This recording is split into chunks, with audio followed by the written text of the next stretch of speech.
Граничниот премин Джеприште-Требиште конечно може да профункционира.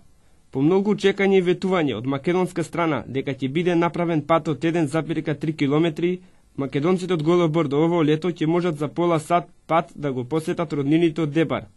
Од Агенцијата за државни патишта на Македонија потврдува дека за ова цел се одобрени 28,2 милиони денари. По неговата изградба и реализација на други помали зафати, преминот кој за жителите од Голо Брдо значи многу, се очекува да почне нормално да функционира во втората половина од годинава. Минатата година за прв пат на Илинден, владина делегација предведена од заменик министр за надворешни работи Зоран Петров, преминувајќи го преминот, најави дека до крајот на годината ќе биде готов патот.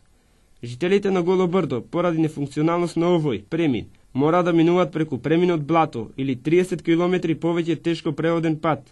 Со отворањето на новиот премин, поради близината од само половина час на пат до Дебар, работите очекуваат да се изменат на подобро.